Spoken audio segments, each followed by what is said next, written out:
Hello people, welcome to Python life. ఈరోజు మనకి topic వచ్చేసి చాలా important topic, background verification. Background verification అంటే ఏంటి, ఎన్ని డైస్ చేస్తారు, అసలు ప్రాసెస్ ఏముంటుంది అనేసి ఈరోజు మనం ఈ వీడియోలో క్లియర్గా ఎక్స్ప్లెయిన్ అనేది చేసుకుందాం.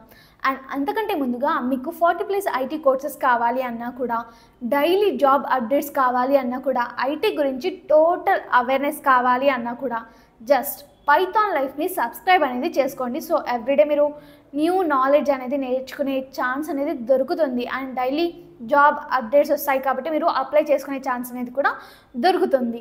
సో వెంటనే పైథాన్ లైఫ్ ఛానల్ని సబ్స్క్రైబ్ అనేది చేసుకోండి. ఇప్పుడు మనము టాపిక్లోకి వెళ్దాం. అదేంటి అంటే బ్యాక్గ్రౌండ్ వెరిఫికేషన్. అసలు ఇది ఎప్పుడు చేస్తారు అంటే, లైక్ మనము ఒక జాబ్కి లేకపోతే ఒక కంపెనీకి సెలెక్ట్ అయినప్పుడు అప్పుడు ఈ బ్యాక్గ్రౌండ్ వెరిఫికేషన్ అనేది స్టార్ట్ అవుతుందన్నమాట. అంటే మన సెలెక్షన్ ప్రాసెస్, ఇంటర్వ్యూస్ ఎవ్రీథింగ్ కూడా క్లియర్ చేశాకే ఈ బ్యాక్గ్రౌండ్ వెరిఫికేషన్ అనేది ఉంటుంది. అండ్ ఇప్పుడు ఇది ఎన్ని డేస్ ఉంటుంది అంటే ఒక 1 వీక్ టు 10 డేస్ టైం పడుతుంది బ్యాక్గ్రౌండ్ వెరిఫికేషన్కి. అండ్ ఎన్ని టాపిక్స్ ఎన్ని వేరియేషన్స్ ఉంటాయి, ఎన్ని విధాలుగా వీళ్ళు వెరిఫై చేస్తారు అనేది ఇప్పుడు మనం చూసేద్దాం.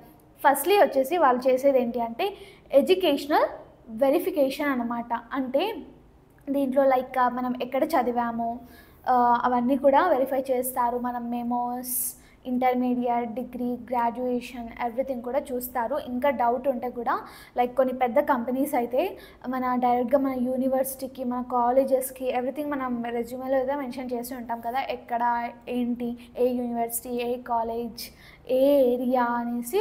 సో వాళ్ళకి డైరెక్ట్గా కాంటాక్ట్ అయ్యి మన గురించి అడుగుతారనమాట. సో మీ స్టూడెంట్ ఇప్పుడు మాకు సెలెక్ట్ అయ్యారు, బిహేవియర్, అతని పర్ఫార్మెన్స్ ఎవ్రీథింగ్ కూడా వాళ్ళని అడుగుతారనమాట. అండ్ ఇలా ఎడ్యుకేషనల్ వెరిఫికేషన్ అనేది జరుగుతుంది. తరువాత ఎంప్లాయ్ వెరిఫికేషన్ అన్నమాట.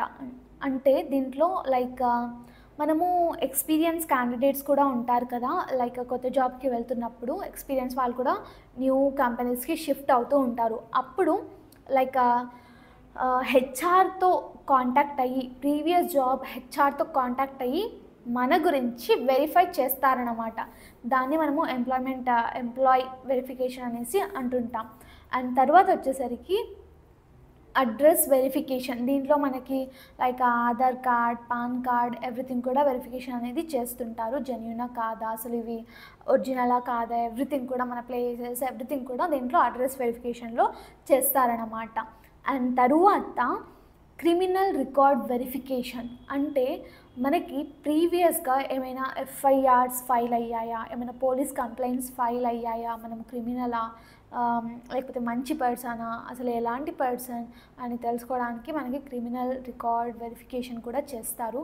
ఏ కంపెనీ కూడా క్రిమినల్స్ని తీసుకోవాలి అని అనుకోదు కాబట్టి, సో వాళ్ళకి ముందు జాగ్రత్తగా ఈ రికార్డ్ కూడా ఈ వెరిఫికేషన్ కూడా, క్రిమినల్ రికార్డ్ వెరిఫికేషన్ కూడా చేస్తారనమాట.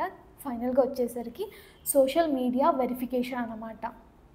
దీంట్లో మనకి అకౌంట్స్ ఉంటాయి కదా సోషల్ మీడియాలో, నౌకరీ, లింక్డ్ఇన్, మెయిన్గా వచ్చేసి లింక్డ్ఇన్ అండి, గిట్హబ్ ఎవ్రీథింగ్ కూడా వీళ్ళు మనం పెట్టిన ప్రాజెక్ట్స్, మనం సర్టిఫికేషన్స్ ఎవ్రీథింగ్ కూడా లింక్డ్ఇన్లో అలా అప్లై చేసి ఉంటాం కాబట్టి అసలు వీళ్ళ పర్ఫార్మెన్స్ ఎలా ఉంది అనేసి సోషల్ మీడియాలో కూడా మనకి వెరిఫై అనేది చేస్తారన్నమాట. ఇది బ్యాక్గ్రౌండ్ వెరిఫికేషన్ అనేసి వీటన్నిటిని కలిపి అంటామన్నమాట. సో బ్యాక్గ్రౌండ్ వెరిఫికేషన్ జరుగుతుంది కాబట్టి మీరు రెజ్యూమేలో అప్లోడ్ చేసేటప్పుడు లేకపోతే ఇన్వాల్వ్ చేసేటప్పుడు ఎవ్రీథింగ్ కూడా జెన్యూన్గా మీకు వచ్చిందే పెట్టండి. మీరు ఎక్కడ చేశారో అక్కడే పెట్టండి. వీళ్ళకేం తెలీదు కదా అనేసి ఏదో మీరు ఇంకో కాలేజ్లో చదివితే ఇంకో కాలేజ్లో అలా అయితే చెయ్యకండి.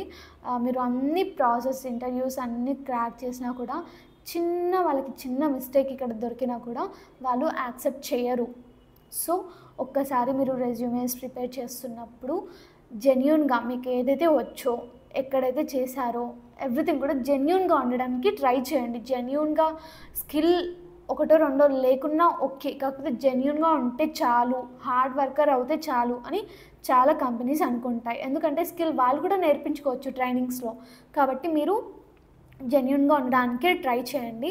ఎస్, ఈ వీడియో మీకు చాలా అంటే చాలా యూస్ఫుల్ అని నేను అనుకుంటున్నాను.